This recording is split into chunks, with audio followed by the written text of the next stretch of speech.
আচ্ছা, এটাকে fish fry বলবো না মাছ ভাজা বলবো? কোনটা বলবো বলুন তো? আপনাদের উপরে ছেড়ে দিলাম। আর নাম যাই হোক না কেন, স্বাদ হচ্ছে আসল কারণ তার, তাই না? তো চলুন আজকের এমন একটা মাছ ভাজা বলুন বা ফিশ ফ্রাই বলুন রেসিপি শেয়ার করব। আপনাদের ভালো লাগার লিস্টের মধ্যে এটা একটা অন্যতম হয়ে থাকবে। প্রথমে একটা বাটিতে পেঁয়াজ কুচি, গোটা জিরে, গোটা মৌরি, গোটা ধনে, গোটা গোলমরিচ আর দিয়েছি নারকেলের গুঁড়ো। তোমরা এটা অরিজিনাল নারকেলটা ব্যবহার করতে পারো। আর দিয়েছি কয়েকটা কারি পাতা।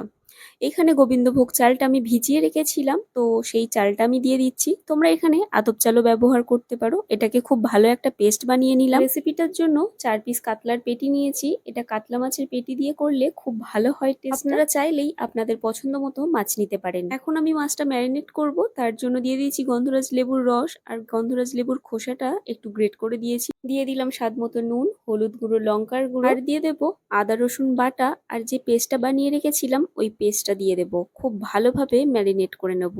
আর ম্যারিনেশন যত ভালো হবে টেস্ট কিন্তু ততটাই ভালো হবে। আমার রান্নার ভিডিও দেখতে আপনারা তো অনেক ভালোবাসেন, সেটা আপনাদের কমেন্ট পড়লেই আমি সেটা বুঝে যাই। আর আপনারা অনেকেই আবদার করেছেন যে বড় ভিডিও দেওয়ার জন্য। ছোট ভিডিওতে খুব একটা ভালোভাবে বোঝা যায় না স্টেপগুলো। আপনাদের কথা রাখতেই বেশিরভাগ দিনই আমি বড় ভিডিও পোস্ট করে থাকি। আপনাদের কাছেও আমার একটা আবদার আছে, যদি আমার ভিডিওগুলো ভালো লাগে অবশ্যই একটা শেয়ার করে দেবেন। আপনার একটা শেয়ার আরো মানুষের কাছে পৌঁছে দেবে আমার ভিডিও। আর আমার এই রেসিপি সবাই ট্রাই করতে পারবে, সেখানে আমার খুব ভালো লাগবে। চলুন গল্প করতে করতে অনেক স্টেপ এগিয়ে এসেছি। আমি ম্যারিনেট করা মাছগুলোকে একটা কন্টেনারে ভরে 30 মিনিট রেখে দিয়েছিলাম ফ্রিজে। এরপর একটা প্যান বসিয়ে তার মধ্যে সর্ষের তেল গরম করে এক একটা মাছ আমি ছেড়ে দিচ্ছি। ভাজার জন্য কিন্তু আমি অতিরিক্ত তেল দিইনি, একদম মিডিয়াম তেল দিয়েছি। আর যতক্ষণ রান্না হবে ততক্ষণই কিন্তু গ্যাসের আঁচটাকে একদম কমিয়ে রাখতে হবে। মাছগুলো দেওয়ার পরে ওপর থেকে কয়েকটা কারি পাতা ছড়িয়ে দেব। এই কারি পাতা দেওয়ার জন্য কারি পাতার ফ্লেভারটা